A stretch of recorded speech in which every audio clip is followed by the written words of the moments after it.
BJP, বাংলায় তোমার স্থান নেই।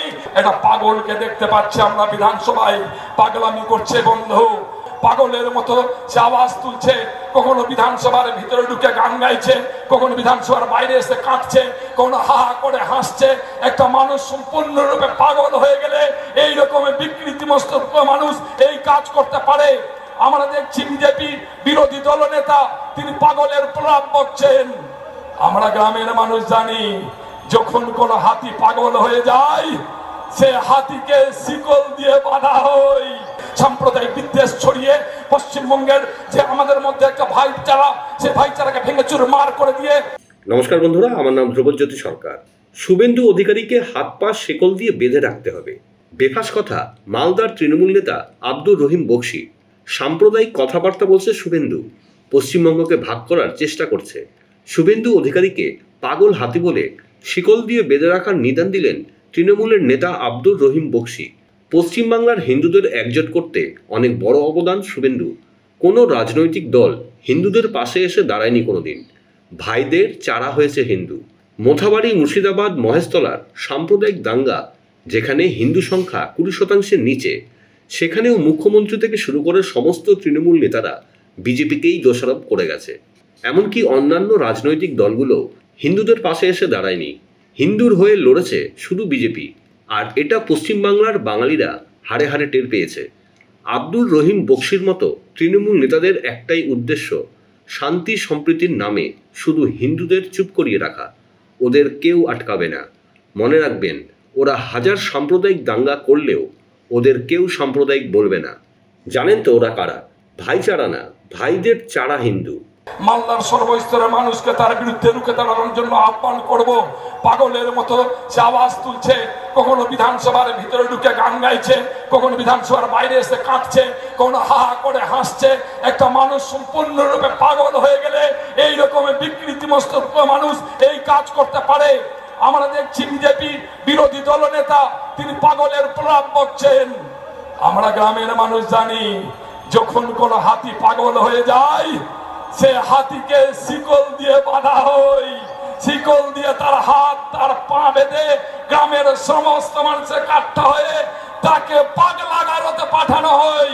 শুভেন্দু অধিকারীকে তৃণমূল কংগ্রেস কর্মীরা, সাধারণ মানুষেরা তারা হাত পা শিকল দিয়ে বেঁধে রাখতে হবে। না তো যেভাবে সাম্প্রদায়িক কথাবার্তা বলছে বন্ধু, যেভাবে জাতপাতের কথা বলার মধ্য দিয়ে পশ্চিমবঙ্গটাকে জাতপাতের নামে ভাগ করে দেওয়ার চেষ্টা করছে, সাম্প্রদায়িক বিদ্বেষ ছড়িয়ে পশ্চিমবঙ্গের যে আমাদের মধ্যে একটা ভাইচারা, সেই ভাইচারাকে ভেঙে চুরমার করে দিয়ে সাম্প্রদায়িক সম্প্রীতি বিনষ্ট করছে। তারা বলছে আজকে পশ্চিমবঙ্গের বিভিন্ন জায়গায় সাম্প্রদায়িক হানাহানি হচ্ছে। সাম্প্রদায়িক হানাহানি হচ্ছে।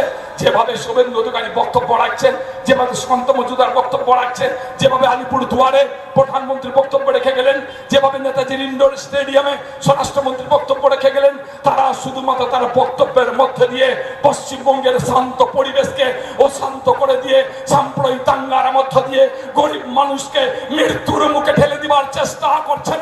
সুস্থ মস্তিষ্কের মানুষ এইভাবে ব্যবহার করতে পারে না। বিধানসভায় গিয়ে কখনো উচ্ছৃঙ্খল মানসিকতা, যেগুলো পাগল যেরকম করে সেরকম করে। মমতা ব্যানার্জি যেগুলো সম্মানীয় মুখ্যমন্ত্রী, তাকে আমরা মোদীকে গাল দিই না, অকথ্য ভাষা বলি না, কিন্তু সে বিধানসভায় দাঁড়িয়ে মমতা ব্যানার্জিকে অকথ্য ভাষা গালাগাল করে, বাইরে এসে গান ধরে তোমার তো বিদায় হবে বাবা, বলছে একবার বিদায় দেও মা, মানে কি বলছে যেন, ফিরে আসি না চলে যায়, এরকম কি গান চাইছে। তারপরে আবার কথা কথা হা হা করে হাসছে। এগুলো পাগলের নাতে কে করে? এই পাগল যদি বেশি দিন সমাজে থাকে, যেভাবে সাম্প্রদায়িক বিদ্বেষ ছড়িয়ে হিন্দু মুসলমান করে আমাদের মধ্যে ভাগ করছে, পশ্চিমবঙ্গের সম্পর্কে ভেঙে দেওয়ার চেষ্টা করছে, তাকে যদি বেঁধে তাড়াতাড়ি পাগলা গারদে না দেওয়া যায়, তাহলে পশ্চিমবঙ্গটাকে ধ্বংস করে দিবে। সেই কারণে আমি বলেছি, বাংলার হিন্দু মুসলমান যারা 100 বছর ধরে একসঙ্গে থেকেছে, তাদের মধ্যে ভেদাভেদ তৈরি করব, তারপর গিয়ে বলবো ভোট দাও। শুভেন্দু অধিকারী ওই সেনাবাহিনীর পেছন থেকে অনেক গরম কথা বলতে পারেন। আমি বলছি, একদিন সাহস করে সেনাবাহিনী সরিয়ে দিয়ে রাস্তায় হেঁটে কথাগুলো বলে দেখুন, সাধারণ মানুষের কি তাপ উত্তাপ সেদিন টের পেয়ে যাবেন শুভেন্দু অধিকারী। তৃণমূল কংগ্রেসের পক্ষ থেকে আসলে হচ্ছে বিজেপি কর্মীদের হুমকি দেওয়া হচ্ছে, ভয় দেখানো হচ্ছে। তো এইটা ওরা একটা আমাদের ভারতীয় জনতা পার্টির কর্মীদের উপরে তো হাত পড়ুক না, একটা গায়ে হাত দিয়ে দেখুক। আর ওরা যেটা করছে আমরা তার বিরুদ্ধে ব্যবস্থা, আমাদের ভারতীয় জনতা পার্টি হচ্ছে তারাই যথেষ্ট তাদের এই সমস্ত হুমকি এবং তার মোকাবেলা করবার জন্য।